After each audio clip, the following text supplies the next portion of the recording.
సమయంలో దేవుని యొక్క వాక్యంలో నుండి కొన్ని మాటలు జ్ఞాపకం చేసుకుంటూ వద్దాం. ఈ రాత్రి సంఘ ప్రార్థనలో సంఘముగా కూడి ప్రార్థన చేయక మునుపు పరిశుద్ధమైన బైబిల్ గ్రంథంలో నుండి కొన్ని విషయాలు జ్ఞాపకం చేసుకుంటూ వద్దాం. రండి, మత్తయి సువార్త 6వ అధ్యాయం. మత్తయి సువార్త 6వ అధ్యాయము 5వ వచనాన్ని అందరం కలిసి చదువుకుందాం. మత్తయి సువార్త 6వ అధ్యాయం 5వ వచనము అందరం కలిసి చదువుకుందాం. బేస్ తగ్గించాము, నా గొంతే బేస్ ఉండేది కాబట్టి బేస్ అవసరం లేదు, జీరో పెట్టి. కాబట్టి ఇక్కడ దేవుని వాక్యాన్ని చూసినట్టు ప్రియులారా, మత్తయి సువార్త 6వ అధ్యాయం 5వ వచనంలో ఒక మాట రాయబడుతుంది. అందరం కలిసి చదువుకుందాం. మరియు మీరు ప్రార్థన చేయనప్పుడు వేషధారుల వలె ఉండొద్దు, మనుషులు కనబడవలని సమాజ మందిరముల్లోనూ వీధుల మూలల్లోనూ నిలిచి ప్రార్థన చేయటం వారికి ఇష్టం. వారు తమ ఫలమును పొంది ఉన్నారని నిశ్చయముగా మీతో చెప్తున్నాను. కాబట్టి ఇంకా అంత మాత్రమే కాదు, 9వ వచనంలో కూడా ప్రభు అంటాడు, కాబట్టి మీరు ఇలాగూ ప్రార్థన చేయుడి. యేసుక్రీస్తు ప్రభు వారు మనం ఎలా ప్రార్థన చేయాలో నేర్పిస్తున్నాడు. అంటే మనకు రాదా అంటే వచ్చు, కానీ ప్రభు వినేలాగా దేవునికి మహిమకరమైన విధానంలో దేవుడి మెచ్చుకునే రీతిలో మన ప్రార్థనలు ఉండకపోవచ్చు. సో అందుకే యేసు ప్రభు వారు చెప్తున్నాడు, మీరు ఎలాగూ ప్రార్థన చేయాలి. ఎందుకంటే వేషధారుల వలె ప్రార్థన చేయొద్దని ఒక మాట చెబుతున్నాడు. రెండో కోణంలో ఏమంటాడంటే మనుషులు కనబడవలనని. సో లాస్ట్ వీక్ మనం కొన్ని విషయాలు జ్ఞాపకం చేసుకుంటూ వచ్చాం. ఏంటి ఆ మాట ఏంటంటే వేషధారుల వలె ప్రార్థన చేయదు. ఆయన నేర్పుతున్న ప్రార్థన ఏంటంటే యథార్థవంతులుగా ప్రార్థన చేయాలన్నది అక్కడ అర్థం. ఉన్నది ఉన్నట్టుగా మనం ప్రార్థన చేయాలి, వేషధారణతో చేయదు. వేషధారణ గురించి ఒక 5 విషయాలు చెప్పండి.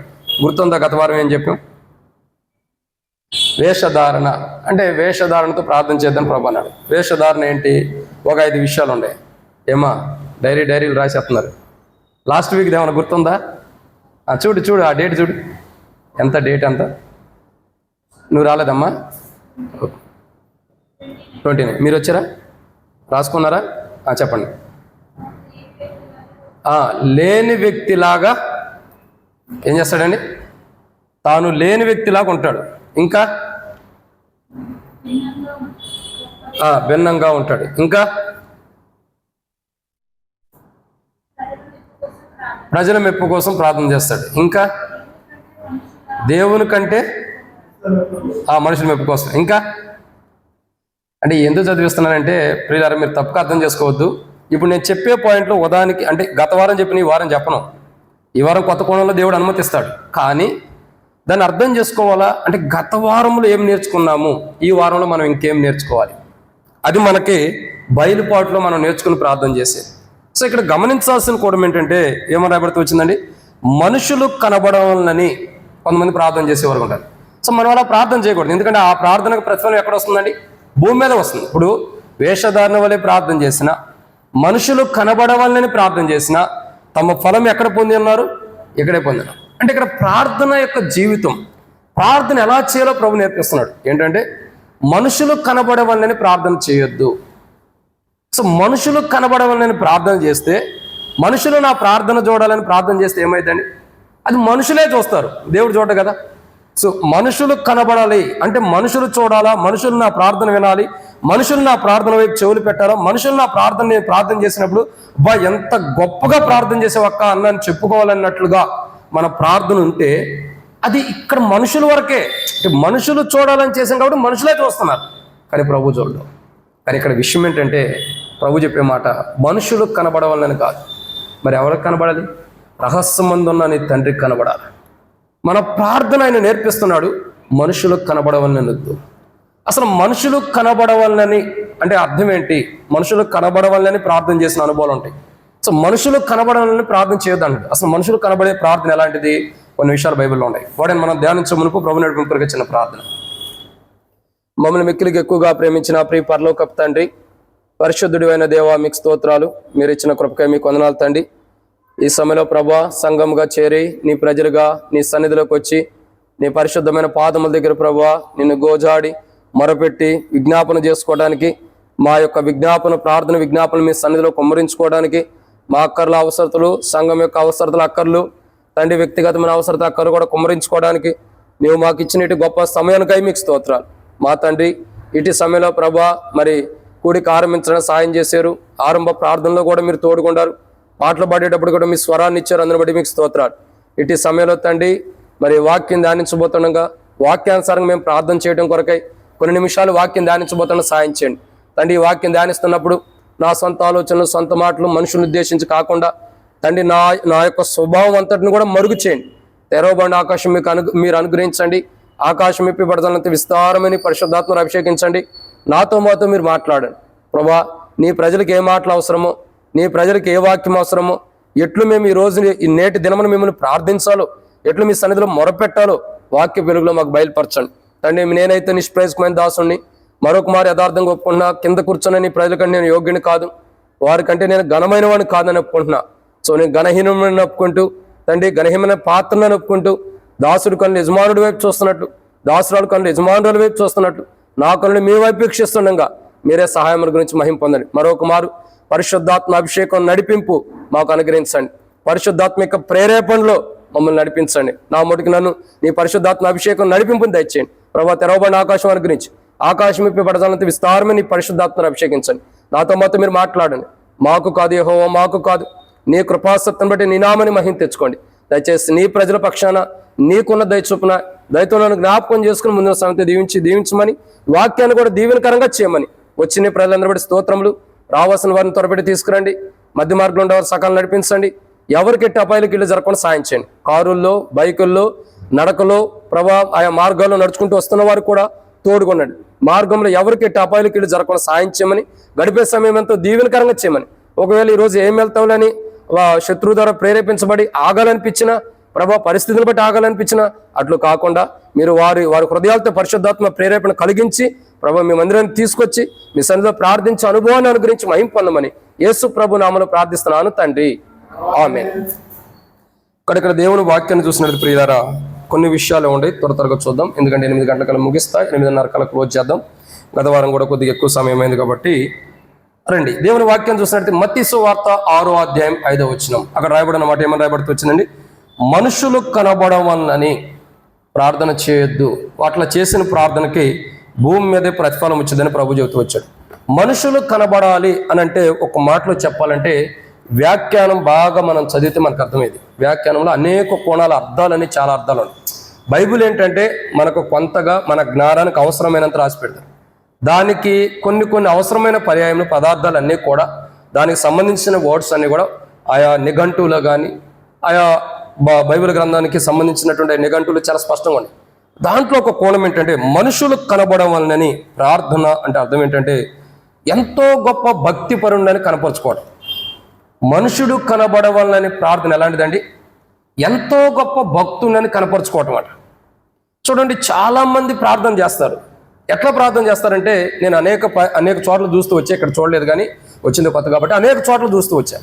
చాలా మంది ప్రార్థన చేస్తారు మనుషులకి, అంటే సేవకులకో, ఒకవేళ కొత్తగా సేవకుడు ఎవరైనా వస్తే ఈయన సేవకుడనో, లేకపోతే కొత్తగా ఎవరైనా మన పరిచయం అయితే మనమే చాలా గొప్ప భక్తుల్లాగా కనబడేలాగా ప్రార్థన చేస్తాం. కనబడేలాగా అంటే వీళ్ళు అనుకుంటారు, నిజంగా వీళ్ళు గొప్ప భక్తులు అనుకుంటా, అందుకే వీళ్ళ ప్రార్థన ఇంత గొప్పగా ఉందనుకుంటా. కానీ ఇక్కడ ప్రార్థన మనుషులు కనబడవాలని ప్రార్థన అంటే అర్థం ఏంటంటే ఎంతో గొప్ప భక్తుడని కనపరుచుకుంటున్నారు. ఇక్కడ గమనించాల్సిన విషయం ఏంటంటే మనం మనుషులకు భక్తుల్లా కనపడవసరం. ఎవరికి మనం భక్తుల్లాగా ఉండాలా? మన దేవుడు మనం చూస్తున్నాడు, మనం చూసే దేవునికి మనం భక్తి కలిగి ఉంటే చాలు. మనల్ని చూసే దేవుని ఎదుట మనల్ని ఏ దేవుడైతే మనల్ని చూస్తున్నాడు, ఏ ప్రభు అయితే తన కుమారుని ద్వారా మనకు రక్షణ ఇచ్చాడో, ఏ కుమారుడైతే తన కుమారుడు సిలువ కార్యం ద్వారా మన ప్రతి పాపంను కడిగాడు, ఏ తండ్రి అయితే తన కుమారుని యొక్క రక్తము ద్వారా మన పాపాలు కడిగి ఆయన వీపు వెనకాల వేసుకున్నాడు, ఆ దేవునికి కనబడితే చాలు. ఆ దేవునికి కనబడితే చాలు. మనుషులకు నేను ఎంతో భక్తి పడిన అనుకోవసరంలా. మన భక్తి అంతా, మన యథార్థత అంతా, మనం ఎంత భక్తి పరులు మనది ఓ రోజు ఆయన అగ్నిలో వేస్తున్నాడు. ఆయన అగ్నిలో వేసినప్పుడు మన భక్తి అంతా బయటకు వచ్చేసింది. మన భక్తి అంతా కూడా బయటకు వచ్చేసేసింది. ఏ మాత్రం కూడా అది నిలబడేది ఉండదు. ఎందుకంటే మన భక్తి మనుషులకు కనబడవలని ఉంటే ఆ భక్తి నిలబడదు. నిజంగా యెహోవా యందు భయభక్తులు కలిగిన వారు ఇలాగ కొనియాడబడతారని ఉంది. అంటే నిజంగా దేవుని యందు భయభక్తులు కలిగి ఉంటే కొనియాడబడిన అనుభవం ఉంటుంది. ఇక్కడ విషయం ఏంటంటే మనుషుల ఎదుట ఎంతో గొప్ప భక్తులు అన్నట్టు మనం ప్రార్థన చేయకూడదు. మన ప్రార్థనలు ఎవరు ఉండాలని అందుకే నేను చెప్తా వస్తా చూడండి. మనుషుల ఎదుట నేను గొప్ప భక్తుడిని అనుకునే వాళ్ళు ఎలా ఉంటారంటే వారి ప్రార్థనలో వారికే మహిమ ఉంటుంది, దేవునికి మహిమ ఉండదు. ప్రభా నేను ఈ పని చేశా, నేను అది చేశా, నేను అది చేశా, ఇది చేసా ప్రభా, నేను ఎంత కష్టపడినా అంటే మనుషుడు తన ఘనత కనపడుద్ది అక్కడ. ఇక్కడ నీ ఘనత నా ఘనత ఎవరికి కావాలి? ఎవరింటానికి వచ్చారు ఇక్కడ? అది కాదు కావాల్సింది, మన ఘనత కాదు ఇక్కడ కావాల్సింది. నేను చెప్పగలదు ఇప్పుడు నరసాపూర్లో 40-50 సంవత్సరాల నుంచి నేను మందిరం నేను కట్టానని చెబితే అయిపోయింది. ఇక్కడ ఎన్ని రోజులు వింటారు ఆ మాటలు? ఎన్ని రోజులు వింటారు చెప్పండి? 1 రోజు 2 రోజులే, 14 వింటారా? ఎనరు. అంటే ఇక్కడ గమనించాల్సిన కోణం ఏంటంటే మనం గొప్ప భక్తులు అని ఎవరికి చెప్పకూడదు, తెలియకూడదు కూడా. ఎలా ఉండాలి? నేను దేవుని ఎదుట భక్తి కలిగి ఉండాలి. నా భక్తి నా దేవుడే చూడాలి. మనుషులు చూసి నువ్వు భక్తిపరుడు అని అనకూడదని కాదు. మనకి ఇక్కడ బహుమానం ఇచ్చేది, పరలోకంలో బహుమానం ఇచ్చేది, మధ్యాకాశంలో బహుమానం ఇచ్చేది మనుషులు కాదు, ప్రభు ఇస్తున్నాడు. అందుకే ఏం చేయాలా? మనుషులు కనబడవలని కాక, అంటే మనము ఒక వ్యక్తి ఎదుట నేను గొప్ప భక్తుణ్ణి, గొప్ప భక్తురాల్ని అనిపించుకోవసల్లా. అట్లా అనిపించుకోవడానికి ప్రయాసపడితే నీ బహుమానం ఇక్కడే ఉండిద్దని ప్రభు మాట్లాడుతున్నాడు. వారు తమ ఫలమును పొంది ఉన్నారు. ఎక్కడ పొందారు? ఏడే పొందేశారు. సో అలా కాదు, ఒక క్రైస్తవులుగా, ఒక దేవుని బిడ్డలుగా మన జీవితాల్లో, మన ప్రార్థనలో మనం దేవునికి ఎంత భక్తి కలిగి ఉన్నాం, దేవుని ఏళ్ళ ఎంత భక్తి కలిగి ఉన్నాం అన్నది కనపడాలి. సంఘంగా మనం ప్రార్థన చేస్తున్నామంటే, సంఘ ప్రార్థనలో కలిగి వచ్చి సంఘంగా ప్రార్థన చేస్తున్నామంటే మనం దేవుని ఏళ్ళ ఎంత భక్తి కలిగి ఉంటామన్నది అక్కడ వెదజల్లబడుతూ ఉంటాం. మరి భక్తి గురించి చెప్పాలంటే దాని గురించి 7 విషయాలు ఉన్నాయి. సో ఏంటంటే ఆ భక్తి ఇంపార్టెంట్, మనుషులు కాదు. అసలు ఏ మనుషుడు కూడా మనం చూసి బా ఎంత గొప్ప భక్తుడు అని అనుకోకూడదు. గొప్ప భక్తుడే, నేను ఎన్నోసార్లు చెప్పా, గొప్ప భక్తుడే ఎంతో పరిచర్య చేసి చివరికి నేను నిష్ప్రయోజకమైన దాసుని ప్రభు అని ప్రార్థన చేసేవాడంట రోజు. ఎవరైనా మరి ఎంతో గొప్ప భక్తుడు, ఆయనకి మించిన భక్తి మనలో ఉందా? చెట్టు కాయలు మనం అంతే, ఆయన చెట్టు మనం కాయలం అంతే. కానీ ఆయన అంత భక్తి మనకుందా? ఉండదు. ఆయన అంత చేసి కూడా చివరికి ప్రభా నేను చేయగలిగినంత చేసేనా, చేయలేకపోతే క్షమించు. అంటే నిజమైన భక్తిపరుడు దేవునికి కనపరుచుకుంటారు తమ భక్తిని, మనుషులకు కాదు. సంఘముగా మనం వచ్చామంటే, యేసు ప్రభు స్వరక్తం ద్వారా కడగబడిన సంఘముగా మనం చేయబడ్డామంటే, అలా సంఘంగా చేయబడి సంఘముగా సంఘ ప్రార్థనకు వచ్చామంటే మన భక్తి సంఘంలో దేవునికి కనబడాలి. ఎందుకంటే మన సంఘంలో ఉండాం. సంఘం అంటే ఏంటండి? ఆయన శరీరం. ఆయన శరీరంలో ఉన్నప్పుడు మన భక్తి ఎక్కడ కనపడాలా? ఆయనకే కనపడాలి. సంఘంలో మహిమ ఎవరికి వస్తుంది? ఏ సేవకుడికో ఏ విశ్వాసులో దేవుని బిడ్డలో కాదండి. సంఘంలో మహిమ ఎవరికి వస్తుంది? ఎవరికి వస్తుందండి?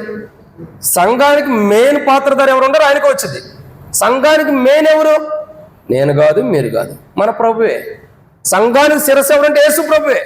సో ఇక్కడ మన భక్తి సంఘముగా కూడి ప్రార్థించేటప్పుడు ఎంతో గొప్ప భక్తిపరుడు అని ప్రభు వాగ్దానం చేయాలి. యోబు గురించి అదే చెబుతాడు కదా, నా దాసుడైన యోబుని చూసావా? ఎందుకంటున్నాడు?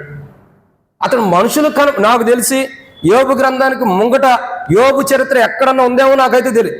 యోబు గ్రంథంలో నేను స్పష్టంగా చూసిన విధానం చూడగా అక్కడ దేవుడు బయలుపరిస్తేనే యోబు గురించి తెలుస్తుంది. దేవుడు చెప్పేదా కూడా యోబు జీవితం తెలుస్తుందండి. నాకు తెలిసి ఎక్కడ కూడా నాకు తెలిసినంత వరకు తెలియదు. ఒకవేళ మీ దగ్గర ఉన్న బైబిల్ ఉందో నాకు తెలియదు. దేవుడు కనపరిచేంత వరకు కూడా నా దాసుడైన యోబుని చూసావా అని అనేంత వరకు కూడా యోబు చరిత్ర అసలు ఆరంభమే లేదు, అక్కడ కనపడదు. అంటే అక్కడ అర్థం ఏంటి? యోబు ఎంత భక్తిపరుడైనా ఎక్కడుందో తన భక్తి? దేవుల్లో.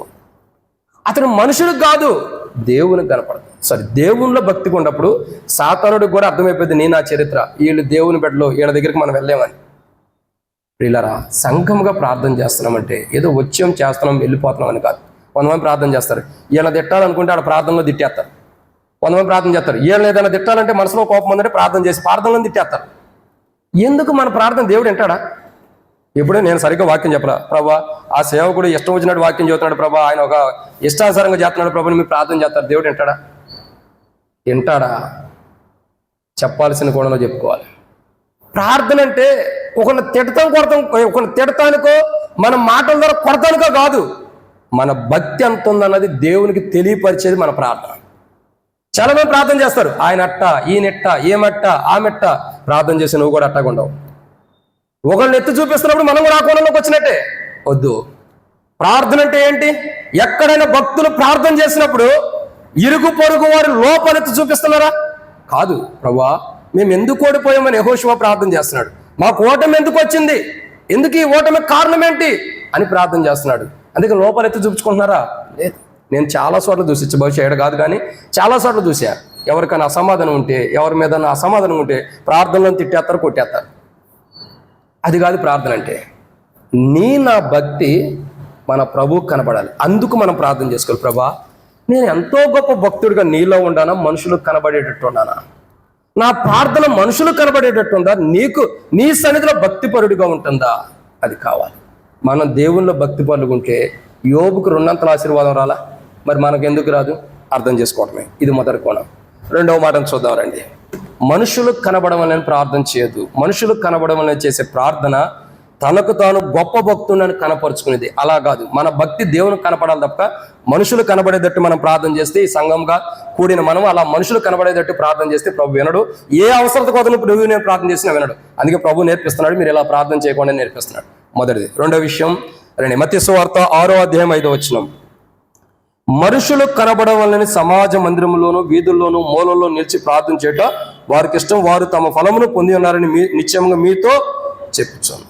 ఇక్కడ రెండో కోణం, మనుషులకు కనబడవాలని అనగా తాను ప్రార్థనాపరుడు అని అనేకులకు తెలియపరుచుకుంటాడు. ఇప్పుడు చూడండి, నేనుండా బహుశా ఏలియా అన్నను చూసి, అన్నా చాలా గొప్ప ప్రార్థనాపరుడు అన్నా అని నేను మనస్ఫూర్తిగా అన్నారు. అంతే కదండి. ఏలియా అని వచ్చి, అన్నా నేను ప్రార్థనాపరుడు నన్ను అన్నా అంటే అది ఎక్కడ ఉండిద్ది? ఎందుకంటే పెద్ద ఆయన కాబట్టి ఆయన ఏమన్నాడు కాబట్టి ఆయన అంటానండి. అంటే మీరు కూడా మంచివాళ్ళే, అంటే ఎవరు ఏమన్నారు సహజంగా చెబుతున్నా. ఏమని చెప్పండి. ఇప్పుడు వచ్చేసి, అన్న ఏలియా అన్న నువ్వు ప్రార్థనాపరుడు అంటే నేనంటే ఎట్టుండిద్ది, ఆయన వచ్చి నన్ను ప్రార్థనాపరుడు అని బ్రదర్ అంటే అది ఎట్టుండి చెప్పండి. ఇదే చెబుతున్నాడు. మనుషులకు కనబడవని కాదు, నన్ను ప్రార్థనాపరుడు అని అనమంటాం, నువ్వు మనుషులకు కనబడేది చేయటం. ఎదుటి వ్యక్తి వచ్చి నువ్వు ప్రార్థనాపరుడు అంటాం, అది నిజంగా దేవునికి కనబడే ప్రార్థన. ఈడ రెండో కోణం, మనుషులకు కనబడవాలని అంటే అర్థం ఏంటంటే, వ్యాఖ్యానంలో రాయబడుతున్న రెండో కోణం, తాను ప్రార్థించేటప్పుడు ప్రార్థనాపరుడుగా కనపరుచుకుంటాడు. తనకు తానే ప్రార్థనాపరుడుగా. ఇంకెట్లుండేదంటే, నేను ఒక్కదాన్నే ప్రార్థనాపరుని, ఈ మందిరంలో ఉండవాళ్ళని కాదు కానీ ఎక్కడ భూమి మీద కూడా నా అంత ప్రార్థనాపరులు లేరు అనుకుంటాం. అంటే మనం అలా ఊహించుకోకూడదు. ఎప్పుడు లోకంలో సామెత ఉంది, తాడంటే చెప్పండి, తాడంటే దాని తలందన్నీ కూడా ఇంకోటి ఉంటాడంట. అంటే అర్థం ఏంటంటే, మనం కాదు, మనకంటే ఎక్కువ ఉంటారు ప్రార్థనాపరులు, కానీ కొంతమంది రహస్యంగా ఉంటారు. ఇక్కడ సంఘముగా ప్రార్థన చేస్తున్నామంటే, ఆయన స్వరక్తం ద్వారా కడగబడిన సంఘముగా ప్రార్థన చేస్తున్నామంటే, మనం ఎప్పుడు కూడా ప్రార్థనా పరులు అన్నట్టు బయటకు కనబడకూడదు. అంటే మనం ప్రార్థన చేస్తున్నాము అన్నది కాదు నేను అంటది. నేనే ప్రార్థనా పరుని, నేనే ప్రార్థనా పరురాలని, ఇంకెవ్వరూ నా అంత ప్రార్థన చేయలేరని అనుకోకూడదు. ఆ రోజు అనుకున్నామా ఖచ్చితంగా సాతాను ప్రేరేపణ మనలోకి వచ్చినట్టే. మన ఘనత మనం ఎప్పుడు చూసుకున్నప్పుడు మనం నష్టపడినప్పుడు ఏముంది? సాతానుడు ఏం చేస్తున్నాడు? యెషయా గ్రంథం 14వ అధ్యాయం చూసినట్టే ఏమంటాడండి? నేను ఉత్తర దిక్కునున్న సభాపర్వతం మీదకి ఎక్కిపోతాను, నరకానికి కూడా పోయేవాడు కాదన్నాడు. ఏమన్నాడు ఇంకా? మహోన్నతితో నన్ను సమానులుగా చేసుకుందును. అసలు నువ్వెక్కడా, ఆయన ఎక్కడా? ఆయనకి నీకు వ్యత్యాసం ఎక్కడ ఉంది? ఎంత వ్యత్యాసం లేదు, సంబంధం ఉందా? తనను తాను గణపరుచుకుంటున్నాడు, నేను ఎంత గొప్పవాడిని అన్నట్టు.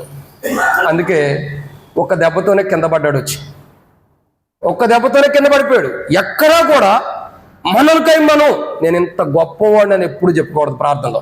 అంటే నాకింత ప్రార్థన వచ్చు, నేను ఇంత ప్రార్థనా పరుని. కొంతమంది ఉంటారు, మనం గొప్ప ప్రార్థనా పరుడు అని తెలియపరిచేది ఎట్లా అంటే, కొంతమంది ప్రార్థన చేసేవాళ్ళు ఉంటారు, అలా ప్రార్థన చేయడం రాదు అనుకోండి, వాళ్ళు ఏమంటారు తెలుసా? ఏం ప్రార్థన చేస్తున్నా, నువ్వు చేసే ప్రార్థన ఇదేనా? ఏం నేర్చుకున్నా ప్రార్థన? ఇట్టాగా ప్రార్థన చేసేదంటావు. మరి మనం ఎట చేస్తాం చెప్పండి? మనం ఎట చేస్తాం? అదే ప్రార్థన నేర్చుకోవాలి. అంటే మీకు నేర్చుకోలేదా అంటే, నేను నేర్చుకోలేదని అంటలా, నాకు దేవుడు బయలుపరిచింది ఇది. ఇక్కడ ప్రార్థన ఇంపార్టెంట్. మనుషులు కనబడవన్నీ చేయకూడదు, అంటే మనకై మనం గొప్ప భక్తులు అని కనపరుచుకోకూడదు. రెండోదిగా చూసినట్టయితే ఏంటండి, తనకై తాను ప్రార్థనాపరుడని ఇతరుల వ్యక్తి కనపరుచుకునేలాగా ఉండకూడదు. నేను ప్రార్థనాపరుని కాదు ప్రభా, నేను నిష్ప్రయోజకమైన దాస. నేను సేవకునే కదా, నేను ప్రార్థన ఎందుకు చేస్తున్నాను? నేను ఒట్టివాడిని మట్టివాడిని ప్రభా, కింద కూర్చొని నీ వారి కంటే నేను గొప్పవాడిని కాదని ఎందుకు ప్రార్థన చేస్తున్నాను చెప్పండి? ఎందుకు ప్రార్థన చేస్తున్నాను? ఇప్పుడు సేవకుణ్ణి అయినప్పుడు నాకు ఒక హోదా ఉంది కదా, ఇప్పుడు నేను గొప్పవాడిని అనుకోవచ్చు కదా? కాదు. ఎంతుండా సంఘంలోకి వచ్చేసరికి మనల్ని మనం తగ్గించుకోవాల్సిందే. ఎంతుండా సంఘం దగ్గరకు వచ్చేసరికి నేను నిష్ప్రయోజకమైన వాడిని అన్నప్పుడే మన ప్రార్థన దేవుడు విని దానికి సమాధానం ఇస్తాడు, సంఘంగా మనం ప్రార్థన చేస్తాం అంతే. కాబట్టి మనుషులకు కనబడవాలని అంటే తనకు తాను ప్రార్థనాపరుడని కనపరుచుకుంటారు. ఎప్పుడూ కూడా మనం ప్రార్థనాపరులు అని ఇతరులకు కనపరుచుకోవద్దు. మన ప్రార్థనాపరుడు. నతనీయుల గురించి ప్రభు ఏమన్నాడండి? అక్క మీరు మటుకి వాక్యం నేను చెప్పేటప్పుడు చాలాసార్లు విన్నాను, ఎంతో సంతోషం మీ ముఖంలో మటుకు విస్తారమైన నవ్వు అయితే కనపడింది నాకైతే. ఆ ఒక ఓడి వచ్చిందంటే దాని గురించి ఎమ్మటే చెప్పేయడానికి ఎంత సంతోషం, ఉద్యమం. సరే చెప్పండి, ఏమన్నాడండి నతనీయుల గురించి ప్రభు? ఇతని యందు దాని తర్వాత ఇంకో మాట అన్నాడు, ఏమన్నాడు చెప్పండి? ఇతడును నిజముగా అబ్రహాము కుమారుడే, ఇశ్రాయేలీయుడే. ఎందుకన్నాడు ఆ మాట? ఎందుకన్నాడు ఇశ్రాయేలీయుడే అని? ఎందుకన్నాడు? అబ్రహాము యొక్క అనుభవంలోకి ఎందుకు వచ్చాడు నతనీయులు? ఎక్కడ ఉన్నాడు నతనీయులు? చెట్టు కింద ఉన్నాడు. ప్రభు ఎక్కడ ఉన్నాడు? ఎంత గొప్ప సాక్ష్యం ఇచ్చాడు? ఇతడు నిజముగా. అది మనకు కావాల్సిన ప్రార్థనలో ప్రభు దగ్గర నుంచి బహుమానం, ప్రభు దగ్గర నుంచి పిలుపు అది కావాలి.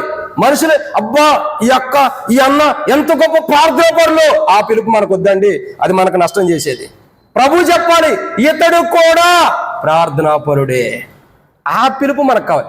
మనుషులు కనబడేవా అని ప్రార్థన చేసేవాళ్ళు నేను ప్రార్థనాపరుడు అని కనపరుచుకుంటారు, లేదా నేను ప్రార్థనాపరురాలని. కానీ ప్రభు చెప్పాలి ఇతడును ఖచ్చితంగా ఆ పిలుపు మనకు రావాలి. అది నిజమైన ప్రార్థన. మనుషులు కనబడవల్ల ఉండే జీవితం అది కాదు. ఎక్కడ ఉన్నాడండి నతనీయులు? మనుషులు కనబడే రీతిలో ఉన్నాడా? చెట్టు కింద ఉన్నాడు. చెట్టు కింద ఉన్న నతనీయులు చూసింది ఎవరు? అంటే ఇక్కడ గమనించాలి, మన ప్రార్థన మనం ప్రార్థనాపరులు అన్నట్టు కాకుండా నన్ను ప్రభు చూస్తే చాలు అన్న కోణంలో ప్రార్థన చేస్తే ఎక్కడ ఉండ నతనీయులను చూసిన దేవుడు పరమందున్న దేవుడు మనల్ని కూడా చూస్తాడు, మన ప్రార్థన కూడా వింటాడు. కీర్తన గ్రంథం 18వ అధ్యాయం దావీదు రాజు అంటాడు, నేను తన ఆలయంలో మొరపెట్టగా నా మొర ఆయన చెవుల్లో చొచ్చాను. ఖచ్చితంగా వెళ్ళి ఆయన చెవుల్లోకి. ఎప్పుడు? ఆయన చెప్పిన కోణంలో, ఆయన నేర్పిన కోణంలో మనం ప్రార్థించినప్పుడు. మొట్టమొదటిగా మనుషులు కనబడవలని చేయొద్దు, అంటే ఎంతో గొప్ప భక్తులు అన్నట్టుగా ప్రార్థన చేయొద్దు, ఇతరులు కూడా కనబడవసరలా. 2, నేను మాత్రమే ప్రార్థనా పరులు అన్నట్టు ప్రార్థన చేయొద్దు. 3, మనుషులు కనబడవాలంటే రండి మత్తయి సువార్త 6వ అధ్యాయం 5వ వచనం, మరియు మీరు ప్రార్థన చేయనప్పుడు వేషధారుల వలె ఉండొద్దు, మనుషులు కనబడవాలని సమాజ మందిరంలోను వీధుల్లోనూ ప్రార్థన చేయదు. అంటే ఇక్కడ మనుషులు కనబడవాలని అంటే 3వ అర్థం ఇక్కడ వ్యాఖ్యానంలో రాయబడుతూ వచ్చిన 3వ కోణం ఏంటంటే, ప్రియులారా, ప్రేక్షకుల కోసం ప్రార్థన చేస్తారంట. ఎవరి కోసం చేస్తారు? ప్రేక్షకుల కోసం. అంటే దేవునితో సహవాసం కోసం కాదు, దేవునితో సహవాసం ఉండాలని కాదు, ఓన్లీ ప్రేక్షకులు మనుషుల కోసం ప్రార్థన చేసే ఉంటారు. అదే ఇక్కడ రాయబడుతూ వచ్చింది, మనుషులు కనబడవాలని అట్లా చేయొద్దు. అంటే అర్థం ఏంటి? ప్రేక్షకులు కనబడాలని మన ప్రార్థన ఉండొద్దు. ఎవరో నా ప్రార్థన చూడాలి, ఎవరో నా ప్రార్థన వినాలి, ఎవరో నా ప్రార్థన సమాధానం ఇవ్వాలి, ఎవరో నేను చేసిన ప్రార్థన విని ఎంత గొప్పగా ప్రార్థన చేసేవనుకోవాలి. ప్రేక్షకుల కోసం మన ప్రార్థన కాదు, దేవునితో సహవాసం కోసం మన ప్రార్థన. అదే ప్రభు నేర్పేది, అదే ప్రభు చెప్పు. ఎంతో గొప్ప భక్తుడు అన్నట్టు ప్రార్థన చేయొద్దు, దేవుడు నువ్వు భక్తుడిగా ఎంచేలా ప్రార్థన చేయి. అంతే మాత్రమే కాదు, అంతే మనుషులకి కనబడే రీతిలో నువ్వు ప్రార్థన పరుడు అన్నట్టు కనపరుచుకోవద్దు, నీ ప్రార్థన జీవితం ప్రభు చూసేలా ప్రార్థన చేయి. ఇంకేమంటాడండి? ఇంకేమంటే ప్రేక్షకుల కోసం కాదు, దేవుడు సమాధానం ఇవ్వటం కోసం ప్రార్థన చేయి. మనుషులు కనబడవాలంటే ప్రేక్షకుల కోసం. ప్రేక్షకులు ఎలాంటి వారు చెప్పండి? ఇప్పుడు ఒక మాట చెబుతాం, మీరు సరిగా సమాధానం ఇస్తారు. చాలా మందికి అలవాటు ఉండిద్ది, రక్షణ పొందిన వాళ్ళు కూడా. టీవీ సినిమాలు చూసేవాళ్ళు ఉంటారు కొంతమంది. ఇప్పుడు సినిమా థియేటర్కి వెళ్తారు. ఒకనొక చోట ఇది నిజంగా జరిగినటువంటి సిచ్యువేషన్. ఒక చోట ఏం జరిగిందంటే, ఒక విశ్వాసి సినిమాకి వెళ్ళాడు. ఎవరు వెళ్ళాడండి? ఒక విశ్వాసి సినిమాకి వెళ్ళాడు. బాగా గుర్తుపెట్టుకోండి, మనం ఇంటికాడ చూస్తానండి, టీవీలో అట్లా చూసేవాళ్ళు ఉంటారు. ఒక విశ్వాసి సినిమాకి వెళ్తే పక్కన ఇంకొక ఆయన ఉన్నాడు. ఆయన ఎవరంటే చర్చి సేవకుడు. ఎవరండి? ఒక విశ్వాసి సినిమాకి వెళ్ళాడు, పక్క సీటు ఖాళీగా ఉంది, ఇంకొక ఆయన వచ్చి కూర్చున్నాడు. ఎవరు వచ్చాడంటే సేవకుడే. ఈయన ఏ మందిరానికి అయితే వెళ్తాడు, ఆ సేవకుడు వచ్చాడు కూర్చున్నాడు. సైలెంట్గా కూర్చున్నాడు. ఈ సినిమా మొత్తం చూసుకున్నా, మొఖాన్ని స్కార్ఫ్ పట్టుకున్నాడు, సినిమా చూశాడు. ఎందుకు? ఈయనేమో ఒరి నేను విశ్వాసిని బాప్తిసం తీసుకున్నా, సేవకుడు చూస్తే నువ్వెందుకు సినిమాకి వచ్చావంటాడని ఈయన భయం. ఈయనేంటి ఇంకా చూడాల, ఎట్లాగో ఇంటర్వ్యూలకి లైట్ అయ్యంగానే మొహం చూశాడు. స్కార్ఫ్ కట్టుకున్నా మనది అర్థమైంది కదండి, కొద్దిగా ఒక అర్థం కాకుండా అర్థమైంది. ఈయన మొహాన్ని గుడ్డ కట్టుకున్నాడు. ఈయన ఎందుకు కట్టుకున్నాడు? ఆయనేమో నేను బాప్తిసం తీసుకున్న సినిమాకి వచ్చానని ఆయన ఏదైనా అంటాడని ఈయన కట్టుకున్నాడు. ఈయనేమో నేను సేవకునే సినిమాకి వచ్చానని చెప్పి ఈయనేమంటాడని ఈయన మొహం కట్టుకున్నాడు. ఇద్దరు కలిపి బయటకు వచ్చి మొఖాలు తీసుకుంటే ఆ స్కార్ఫ్లు బయటికి స్కచ్చిప్లు ఒప్పదిస్తే ఏమండి అండి, ఇద్దరు మొహాలు మారుగా ఉండే. ఇక నువ్వు చెప్పొద్దు నేను చెప్పొద్దు, ఈ రోజుతో అయిపోయింది. అంటే మన సావాసం లోకంతో కాదు. సినిమాకి వెళ్ళినప్పుడు ఎందుకు ఈ సంఘటన చదువుతుందంటే, ఒక వ్యక్తి సినిమాకి వెళ్తే ప్రేక్షకులమే వెళ్తాం, చూస్తాం, వస్తాం, అంతే కదా. ప్రేక్షకులు అంటే ఎలాంటి వారండి? చూస్తారు, వస్తారు, అంతవరకే. ఇంకేమైనా ఆ సినిమా థియేటర్ మొత్తం తెచ్చుకుని ఇంట్లో పెట్టుకుంటామా? కాదు. ప్రేక్షకులు అంటే ఎవరు? చూసి వెళ్ళిపోయేవాళ్ళు. సో ప్రార్థన చాలా మంది ఎలా ఉంటారంటే, మనుషులకు కనబడాలంటే ప్రేక్షకులకు కనబడేవాళ్ళు, అంటే వాళ్ళు వచ్చి తినాలి, వెళ్ళిపోవాలంతే. ఇట్ట కాదు. ప్రార్థన యొక్క అనుభవం ఏంటంటే దేవునితో సహవాసం. మోషే అలా కలిగి ఉన్నాడు కాబట్టి మోషే అని అంటాడు, నువ్వు కొండెక్కిరా, నువ్వు కొండెక్కు. ఎందుకు కొండెక్కమన్నాడు? 40 దినాలు మోషే దేవునితో అన్నపానాలు లేకుండా సహవాసం కలిగి ఉంటాడు. అట్టి సహవాసం మనకు అవసరమని ప్రభు మాట్లాడుతున్నాడు. మోషే మనుషులు కనబడేటట్టు ప్రార్థన చేశాడా? మోషే ఉపవాసం ఉంటానని చెప్పాడా? మోషే ప్రార్థన చేస్తానని చెబుతున్నాడా? ఏమన్నాడండి? నేను వెళ్ళి వస్తాను, ప్రభు వాగ్దానాలు ఆజ్ఞలు మీకు తెచ్చిస్తాను. 40 దినాలు ఎలా ఉండగలుగుతూ వచ్చాడంటే మనుషులకు ప్రేక్షకులు కనబడేటట్టు కాదు, దేవునితో తన సహవాసం, దేవునితో సహవాసం కోసం, దేవుని యొక్క సహాయం కోసం, దేవునితో సహవాసం చేయడానికి మోషే ఇష్టపడ్డాడు. కాబట్టి మోషే యొక్క జీవితం వేరేగా ఉంది. నా ఇల్లంతట్లో నమ్మకస్తుడని దేవుడు అంటున్నాడు. మనుషులు కనబడేటట్టు మోషే చేయట్ల ప్రార్థన దేవునికి. చూడండి, ఎర్ర సముద్రం దగ్గర కూడా భయంకరమైన పరిస్థితి వచ్చినప్పుడు మోషే ఏం చేశాడండి? మీరందరూ నా చుట్టూ కూర్చోండి అన్నాడా? లేదు. వెళ్ళాడు. మీరు 14 అధ్యాయం చూడండి. వెళ్ళాడు, తన దేవునికి మొరపెట్టంగా దేవుడు అన్నాడు, నాకెందుకు మొరపెడతావు? ఆ కర్ర ఉంది, దాన్ని తీసుకుని పో, సాగిపో. అక్కడ మనుషులకు కనబడాలని కాదు, ప్రేక్షకుల కోసం 6 లక్షల మంది ఉంటారు. కానీ 6 లక్షల మందిలో ఒక్కరికి కనబడాలని కాదు, దేవునికి కనబడాలని ప్రార్థన చేశాడు. అది ఈరోజు మనకు కావాలి.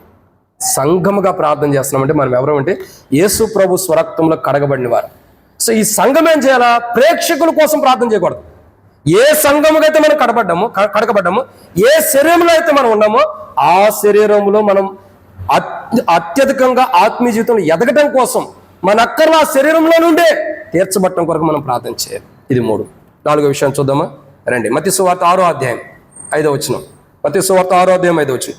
మనుషులు కనబడవాలని సమాజ మందిరంలోనూ వీధుల్లోనూ మూలలో నిలిచి ప్రార్థన చేయటం వారికి ఇష్టం ఉంది. సో ఇక్కడ 4వ కోణం, మనుషులు కనబడవాలని అని అంటే అర్థం ఏంటంటే, ఒక మాట చెప్పండి, కపటత్వం కలిగి ప్రార్థించడం.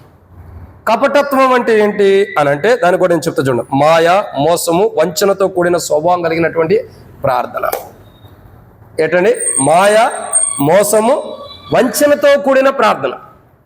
దాని యేసుప్రభు వారు లేఖన భాగాల్లో ఒక చోట రాయబడుతూ వచ్చింది, మీరు విధవరాండ్లు ఇండ్లు దిగమింగుచు మాయావేశముగా దీర్ఘ ప్రార్థన చేయవారు. వీళ్ళందరూ ఏమవుతున్నారండి? తీర్పు కొరకు తప్ప ఉపయోగం ఉందా? దీర్ఘ ప్రార్థన చేసే వాళ్ళకి కూడా అక్కడ మాయావేశం ఉండి దీర్ఘ ప్రార్థన చేసే వాళ్ళకి కూడా తీర్పు ఉందంట. తీర్పు ఏముందండి? దీర్ఘ ప్రార్థన చేసే వాళ్ళకి కూడా తీర్పు ఉంది. అదంతా నేను ఒకసారి చెబుతాను దాని గురించి కూడా.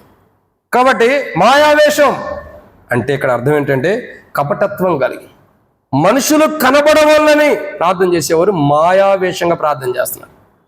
అది ఒక వేషధారణే, అది మాయతో కూడింది. అంటే మనుషులు మబ్బి పెట్టే విధానం తప్పక దేవునికి మహిమ, దేవుని గణపరిచే రీతిలో ప్రార్థన జీవితం కాదు, మనుషులు మబ్బి పెట్టే విధానంలో.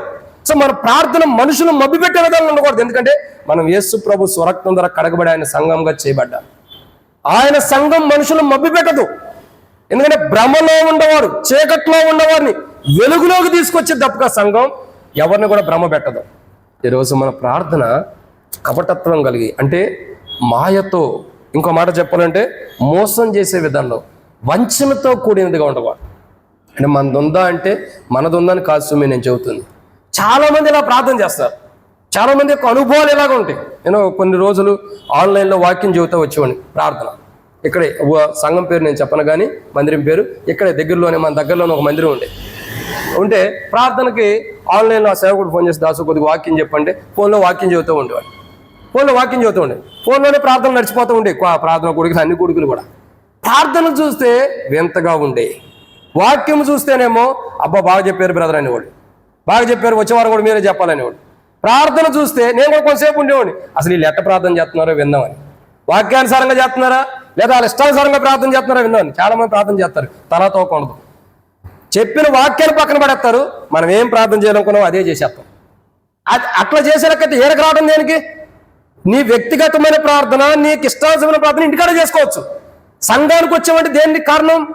సంఘానికి అవసరమైనవి సంఘంలో ఉండమన్న గ్రహింపుతో ప్రార్థన చేయాలి. ఇక్కడ విషయం ఏంటంటే ఇక్కడ మాయతో కూడిన ప్రార్థన.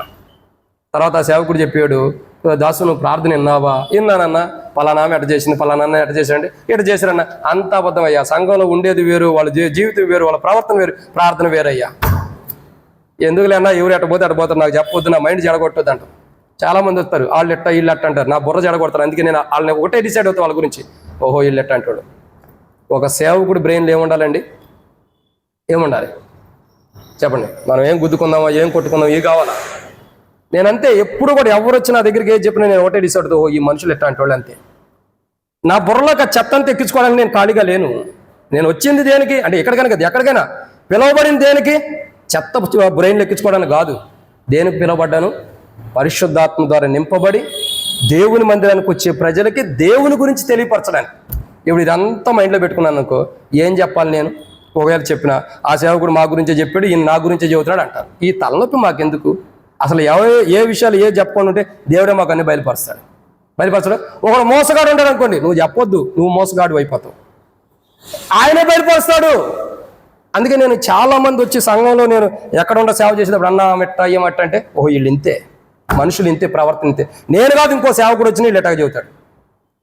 అది కాదు, నేను గ్రహించింది ఏంటంటే ఈ చెత్త అంతా మాకెందుకు? మేము పరిశుద్ధాత్మ ద్వారా నింపబడి వాక్యం ధ్యానించాలి. వచ్చే ప్రజలకు ఏం చేయాలి? ఈ చెత్త చెప్పకూడదు. ఏం చెప్పాలా? అన్న దేవుని రాజ్యం ఇలా ఉంది, దేవుని రాజ్యానికి ఇలా మనం వెళ్ళాలి, ఇలా ఆత్మీయంగా సిద్ధం, ఇది కావాలి మాకు ప్రాముఖ్యత. అందుకని చెత్త ఎందుకండి? అందుకే నేను డిసైడ్ అవుతా. ఎక్కువ మనసులో పెట్టుకోను. ఏదన్నా ఓకే వదిలేస్తాయి కథ, ఈ చెవితే అంటే ఈ చెవితే వదిలేస్తా. వాక్యం ఒక్కటే నా హృదయంలో ఉంటుంది. అది సంఘానికి మేలుకరమైనదైతే హృదయంలో ఉంటుంది, అది వ్యర్థమైనదైతే వెళ్ళిపోయింది. ఇక్కడ మోసపూరికమైనది ఏది మనకు అవసరంలా. ఒక్కడం మంచోళ్ళం కాదు, అందులో ఏదో ఒక లోపాలు ఉన్నాయి. సంఘంగా చేయబడ్డామంటే ఆ లోపాల నుంచి కడగబడ్డామని అర్థం. కడగబడిన మనం ఎలా ఉండాలని? కపటత్వం కలిగి కాదు. మన ప్రార్థన ఏదో మాయతో మభ్యపెట్టినట్టు కాదు. ప్రభు వినాలి, ప్రభు నా వైపు చూడాలి. నేను చేసే ప్రార్థన ఈరోజు నా కుటుంబం కొరకు, నా బిడ్డల కొరకు, నేను వెళ్ళే మందిరం కొరకు, సంఘం కొరకు, తోటి విశ్వాసుల కొరకు, లేదా నా చుట్టుపక్కల ఇంటి పక్కల ఉండే అన్యుల కొరకు, రక్షణ లేని వారి కొరకు నేను ప్రార్థన చేస్తున్నా. ఈరోజు నా ప్రార్థన మనుషులు మభ్యపెట్టడానికి కాదు. నా ప్రభు నా ప్రార్థన విని ఆయన చెలించి ఆయన కరిగిపోయి నేను చేసే ప్రార్థన విని నా ప్రార్థనకు ప్రతిఫలం ఇవ్వాలన్నట్టు మనం ప్రార్థన చేయాలి. అది మన ప్రార్థన కావాల్సింది. అందుకని మనుషులు మబ్బు పెట్టే విధాలు ప్రార్థన చేస్తే అంతే, మన ప్రార్థనకి రాదు. మన ప్రార్థన చేయడం కూడా రాదు. ఒక సంఘంలో ఒక వ్యక్తికి, ఎవరైనా నేను చెప్పను కానీ, ఒక వ్యక్తికి ఊరిని ఒక చోట తీసుకెళ్ళి ఏం చేశానంటే, అన్న సరే ప్రతిసారి సేవకుడే ప్రార్థన చేస్తున్నాడు కదా, తోడుగా నువ్వు కూడా వచ్చావు, నువ్వు కూడా ప్రార్థన చేయని చెప్పి అన్న. ప్రార్థన చేయమంటే ప్రార్థన స్టార్ట్ చేస్తున్నాడు. ప్రభా నువ్వు మహాగణుడి, మహోన్నతుడి, నిత్య నివాసి, పరిశుద్ధుడి, ఇదే వెళ్ళిపోతుంది ప్రార్థనలో. ఈయన వాళ్ళ కోసం ఎప్పుడు చేస్తాడని నేను ఎదురు చూస్తుంటే ఏం లేదక చివరికి ప్రభా నీకు వందనాలు తండ్రి, నీకు ఆమెన్ తండ్రి, వందనాలు తండ్రి అన్నాడు. అరే ఆ కుటుంబీకులు నాయనకి ఎదురు చూస్తున్నారు. అంటే ఇక్కడ అదేంటంటే ప్రార్థన నేర్చుకోవాలి. అక్కడ ఆరాధన ఓకే, ఆరాధన కాదు, ఆయన అక్కడ చేసింది కూడా అది కాదు. ప్రార్థన రాక ఏదేదో చేసుకుంటూ వెళ్ళిపోయాడు. కుటుంబం కూడా ప్రార్థన చేయాలి. మనం వెళ్ళింది దేనికి? వాళ్ళ కుటుంబం గురించి, వాళ్ళ సమస్యల గురించి, వాళ్ళ బాధల గురించి విన్నాం కదా, దాని కొరకు కదా. అన్న నువ్వు చెప్పి పెద్దోడు కదా అని చెప్పి ప్రార్థన చేయమని. ప్రార్థన రాట్లా. చాలా మందికి ప్రార్థన ఒకప్పుడు ఆరంభంలో రక్షించబడినప్పుడు ఎలా ఉందో ఇప్పుడు అది లేదు, వెళ్ళిపోయింది ప్రార్థన. ఆ ప్రార్థన మనల్ని విడిచిపెట్టి వెళ్ళిపోయింది.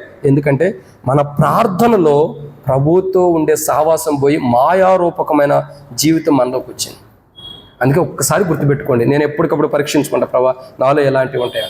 మొట్టమొదటిగా రక్షించబడిన దినాల్లో మన ప్రార్థన ఎలా ఉండేది, ఇప్పుడు ఎలా ఉంది చూడండి ఒకసారి. ఆరంభ దినాల్లో మన ప్రార్థన ఎలా ఉంది, ఇప్పుడు ఎలా ఉంది. మార్పు రావట్లా. కారణం లోకం మనలో ప్రవేశిస్తుంది. ఒకప్పుడు రక్షించబడిన కొత్తలో లోకం ఎవరో నేను జయిస్తానన్న ఉద్యమం మనలో ఉండేది. ఇప్పుడు లోకం మనలో ప్రవేశిస్తుంది. సంఘంలోకి లోకం ఎప్పుడు రాకూడదు. ఎప్పుడు వచ్చిందో అప్పుడే ప్రార్థన జీవితం వెళ్ళిపోయింది. కాబట్టి మన ప్రార్థన ముగిస్తున్న ఏంటండి, కపటత్వం అంటే మాయ, మోసం, వంచనతో కూడిన ప్రార్థన మనకు ఉండకూడదు. దేవుణ్ణి మన వైపు త్రిప్పుకునేలాగా మన ప్రార్థన ఉండాలి తప్ప మనుషులను వంచన చేసేటట్టు ఉండకూడదు. సంఘం ప్రార్థన చేయాల్సింది ఈ కోణంలో, అది ప్రభు చెబుతున్నాడు. 5వ విషయం, మత్తయి సువార్త 6వ అధ్యాయం 5వ వచనంలో, మనుషులకు కనబడడం వల్లనే ప్రార్థన చేయొద్దు. ఇలాంటి ప్రార్థన చేయొద్దు. ఎందుకంటే ఆ ప్రార్థన, 5వదిగా ప్రార్థన అనేది ఒక పవిత్రమైన సమయాన్ని, అంటే ఎలాంటిదండి ప్రార్థన అనేది ఒక పవిత్రమైన సమయం. కానీ ఆ సమయాన్ని ఏం చేయాలండి, వ్యర్థం చేయకూడదు. మనుషులకు కనబడేటట్టు ప్రార్థన చేస్తున్నామంటే అర్థం ఏంటి, ఒక పవిత్రమైన సమయాన్ని మనం ఏం చేస్తున్నామండి, అపవిత్రపరుచుకుంటున్నాం. సో మన ప్రార్థన మనుషులకు కనబడేటట్టు ఉందంటే పవిత్రమైన సమయం అపవిత్రమైపోతుంది. మనుషులు కనబడవాలని ప్రార్థన చేసే ప్రార్థన అపవిత్రమైనదంట. అంటే అపవిత్రమైనదంటే క్షమించండి, ఆ సమయాన్ని, దేవుని సమయాన్ని మనం అపవిత్రపరుస్తున్నామని అర్థం. వ్యాఖ్యానంలో స్పష్టంగా ఎలా ఉంది, ఆ సమయాన్ని మనం ఏం చేస్తున్నామంటే అపవిత్రపరుస్తున్నాం. దేవుడు మనల్ని ప్రేమించి ఒక పవిత్రమైన సమయం మనకిస్తే దాన్ని ఏం చేసుకుంటాం, మనం అపవిత్రపరచుకుంటాం. మన ప్రార్థన అలా ఉండకూడదు, మనుషులు కనబడవాలని కాదు. మీరు అనుకోవచ్చు, బ్రదర్ ఇంకా చాలా ఉండే కదా, దీని గురించి మీరు ఎందుకు చెబుతున్నారంటే, నేను వ్యాఖ్యానం మొత్తం సెర్చ్ చేశాను. నా దృష్టి ఏంటంటే, ఇప్పుడు వేషధారణతో చేయదు. అసలు ఆ వేషధారణ అంటే ఏంటి, దాని గురించి తెలియాలి. మనుషులు కనబడేటట్టు చేయొద్దు అంటే ఆ మనుషులు కనబడేటట్టు ఏంటి అంటే, నా ఉద్దేశం ఏంటంటే ఆ మర్మాన్ని బయటకు తీసుకొచ్చి ప్రార్థన చేసుకుంటే ఇక జీవితంలో దాని దగ్గరికి మనం వెళ్ళకోకుండా ఒక సువర్ణమైన జీవితం కలిగి జీవిస్తాం. అది నా ఆలోచన. కాబట్టి ఈరోజు మన ప్రార్థన మనుషులు కనబడేటట్టు ఉండకూడదని ప్రభు ప్రార్థన చేయమని చెబుతున్నాడు. మనుషులు కనబడేటట్టు ఉండకూడదు. మన ప్రార్థన ఎలా ఉండాలా, దేవునికి, పరమందున్న దేవునికి మన ప్రార్థన వినపాలి. మన ప్రార్థన ఆయన దగ్గరికి వెళ్ళిందంటే మనం మీద అడుగుతాం, అది ఇచ్చేస్తాడు, ఖచ్చితంగా ఇస్తాడు. మన ప్రార్థన ఎవరి కోసము, మనుషుల కోసం కాదు. అందుకే మనుషులు కనబడవని ఎలా ప్రార్థన చేస్తున్నారో చెప్తున్నా. అంటే మనం అలా లేము. బహుశా ఎలాంటి మన జీవితంలో ఫ్యూచర్లో ఎంటర్ అయితే వీటి నుండి జాగ్రత్తగా ఉంటానని దేవుడు ఈరోజు బయలుపరుస్తున్నాడు. మనుషులు కనబడవలనే ప్రార్థన అంటే ఎలాంటిదండి, ఎంతో గొప్ప భక్తులను కనపరుచుకుంటారు. 2, తన ప్రార్థనా పరులాగా కనపరుచుకుంటారు. 3, ప్రేక్షకుల కోసం ప్రార్థన చేస్తారు తప్ప దేవుని సహాయం కోసం కాదు. 4, కపటత్వం అంటే మోసము, మాయ, వంచనతో కూడినటువంటి విధానంలో ఉండేది ప్రార్థన. 5వదిగా చూస్తున్నట్లయితే ప్రార్థనా సమయాన్ని అపవిత్రపరుచుకుంటారు.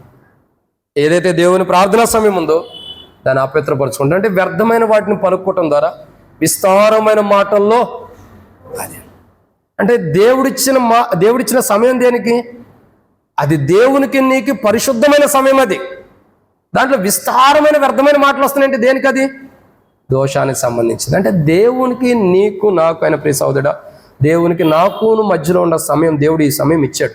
ఇది సంఘ ప్రార్థన, ఈ సమయంలో మీరు ప్రార్థన చేయండి అని అవకాశం ఇచ్చాడు. ఈ సమయంలో విస్తారమైన వాటిలో మనం కూరుకుపోతే ఏమైందండి, దాంట్లో ఏదో దోషం ఉండక తప్పదు. కాబట్టి ప్రార్థన మన దోషాన్ని కట్టేటట్టు ఉండకూడదు, దోషాల నుంచి విడిపించేలాగా ఉండాలి. మన ప్రార్థన దోషం నుంచి విడుదల పొందేటట్టు ఉండాలి. కాబట్టి మనుషులకు కనబడేవాళ్ళని అని ప్రభు అంటున్నాడు. మీరు అలా ప్రార్థన చేయదు. మీరు ఎలా చేయాలో ఇంకా మనం చాలా అర్థంగా ప్రభు చెప్తూ వచ్చాడు. కాబట్టి దాని గురించి ఇంకా తర్వాత తెలుసుకుందాం. కాబట్టి మనుషులకు కనబడవాలని మీరు ప్రార్థన చేయొద్దు అంటున్నాడు. సో ఎందుకు చేయొద్దు అంటున్నాడంటే, దాని ద్వారా ప్రతిఫలం భూమి మీదే పొందేస్తారు. సో మన ప్రార్థన ఈరోజు ఎలా ఉండాలండి, సంఘం అంటే ఇక్కడ మనుషులు కనబడేది కాదండి. ఇది మనం సంఘంగా కూడి ఉన్నామంటే ఎక్కడ ఉండట్టు, ప్రభు శరీరంలో ఉన్నామంటే మనం వెలుపట్లేమేక ప్రభువులో ఉన్నాం. సో ప్రభువులో ఉన్నాం కాబట్టి ఇది మనుషులకు కనబడేది కాదు. ఇది ప్రభువులో ఉన్నాం కాబట్టి మనుషులకు కనపడేది కాదు. ఇది ప్రభువుకు వెలుపటి ఉంటే మనుషులకు కనపడేది కాదు. ఇది సంఘ ప్రార్థన. సంఘం ఎవరంటే ఆయన శరీరం.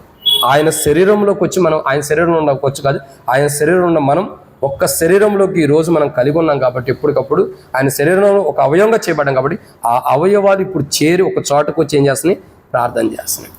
ఇప్పుడు ఒక మాట చెప్పాలండి, ఈ ఒక చేతికొండ 5 ఏళ్ళు ఒక్కసారిగా పనిచేస్తే ఏమైంది, ఒక ముద్ద అన్నం తీసుకుని నోట్లోకి తినగలుగుతాం, అంతేనండి. ఇప్పుడు ఈ అవయవాలన్నీ కలిపి ఒక్కసారిగా పనిచేస్తే ఏమవుతుంది? ఒక పనికి ఉపయోగపడుతుంది. మనమందరం అవయవాలు, మనమందరం కలిపి ఈరోజు మన ప్రార్థన అనే పని కానీ ఫలించితే అది దేవునికి ఉపయోగపడింది, అది మనకు కూడా ఉపయోగపడింది. అట్లు మన ప్రార్థన మనుషుల కొరకు కాకుండా దేవుడు ఒకటే ప్రార్థన చేయాలి. నేను ఎప్పుడు అదే ప్రార్థన చేస్తాను, సంఘంలో కూడా చేస్తాను. నాకు మొహమాటమే లేదు, సిగ్గుపడేదేం లేదు. ప్రభువా, నేను మనుషులకు కనబడాలని ప్రార్థన చేస్తుంటే నా జీవితాన్ని మార్చు. తర్వాత కూడా మీద అయిన తర్వాత కూడా నేను అదే లాస్ట్లో ప్రార్థన చేశాను. ఎందుకంటే మనకు అలా ఉండదు. ఒక సేవకుడని, విశ్వాసాన్ని అదేమొద్దు. ఒప్పుకుంటే ఆ జీవితం తొలగించబడిద్ది. ప్రభువు చూసేది, ప్రభువుకి ఇష్టమైన ప్రార్థన పనులకు మనం సిద్ధపడతాం. అప్పుడు ఇలాంటి అనుభవం మనుషులు కనబడడం కాకుండా దేవుని కనబడడం ప్రార్థన చేస్తే కుటుంబం కొరక, సంఘం కొరక, పిల్లల భవిష్యత్తుల కొరక, వివాహాల కొరక, జాబుల కొరక, ఆర్థిక అవసరతల కొరక, ఇంకే వాటి కొరకు మనం ప్రార్థన చేసిన దేవుడు అంటాడు. అట్లు ప్రభు మన ప్రార్థన విన్నట్లు ప్రభు మనకు సహాయం చేయనుగాక. ఆమేన్.